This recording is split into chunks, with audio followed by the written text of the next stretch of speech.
Hello, this is a supplemental video for the ad I have on Cycle Trader for this 2015 BMW S 1000RR.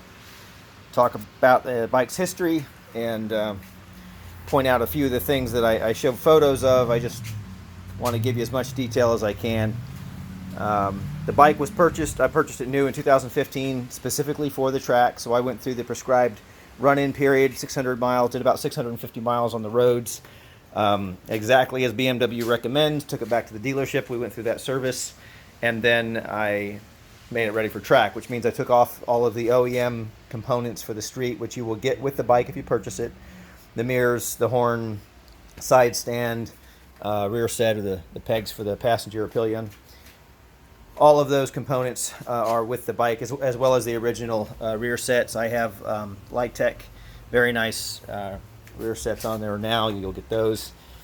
But if you are looking for an S1000RR and are concerned about a bike that has been on the track, first let me say that I used to feel the same way, and I thought that bikes on the track were abused and ridden too hard, but this bike has been ridden as it was designed to be ridden. It's never been abused. The maintenance on it has been, I would say, far better than what you would get off most street bikes. The oil and oil filter were changed religiously after every track day weekend, so Saturday and Sunday of riding, sometimes a Monday, and the oil and oil filter are changed. Likewise, the suspension setup's been professionally tuned. Dave Moss worked with him for multiple weekends in a row to get this set up. With that, I've changed the fork oil a couple of times, about every 25 hours on average, to maintain that performance that is overkill for anything that's going to be on the street. I mention or highlight in the photos of the ad that there are a couple of plastic cosmetic blemishes. This nut clip, I think it vibrated off and broke. This plastic in the back, you can barely see it through the fairing, but it's there. I don't want to hide anything from anybody. Also, one of the clips in the belly pan had broken off, so I've got a tie wrap that holds that. I do have all of the race RNG guards on the oil cooler and radiator. The only other damage happened during the run-in period. This was when it was on a public road, and there's a piece of debris, but that's got a fiberglass epoxy, kind of a marine grade, very high-end finish there. Rock solid. It's been that way since the bike was just about new.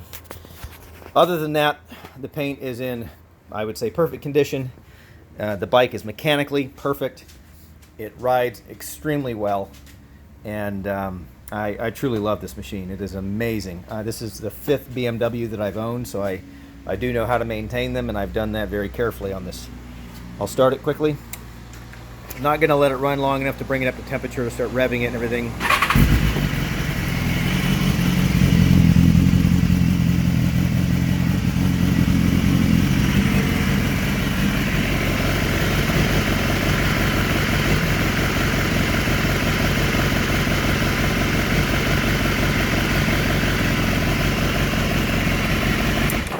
It does have the race packet DTC, and this is where you change your DTC settings. It's just amazing. I mean, this thing has electronic training wheels.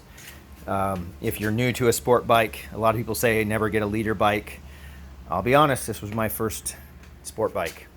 I had ridden dual sport bikes like that for a while. My first motorcycle was a K75 BMW sport touring bike, but I bought this to go to the track, and the fact that you have 14 levels of traction control, rain mode, all that, I mean, this thing will save your butt, and it has saved my butt. That's why it's never been crashed. It's never been down. It's a remarkable machine, and if you have any questions, send me an email.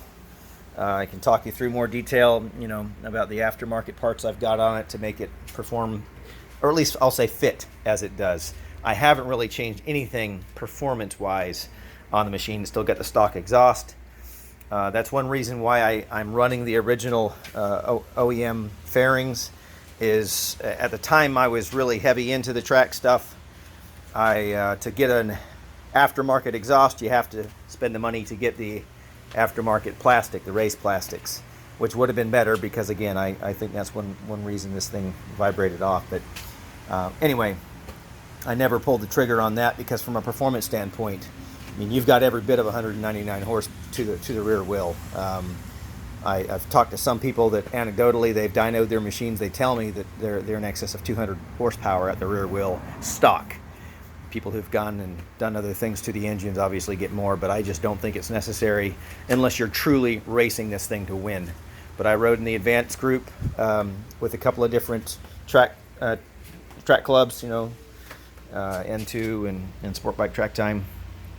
Rode this machine on tracks in several different states, and it is just a phenomenal machine. So any questions, send me a note. Oh, and this truck, I'm kind of on the fence, but I would consider selling that truck. But either way, I can deliver this bike to you almost anywhere in the country within reason, because I can put that and my other bike in the back and drop the truck off. You can leave the bike, the truck, the whole deal. I'm not getting out of riding entirely on the track. I've still got a Gixxer 600, but this puppy's got to go. I need the cash. Breaks my heart. But anyway, thanks for watching. Appreciate your interest. Have a good day.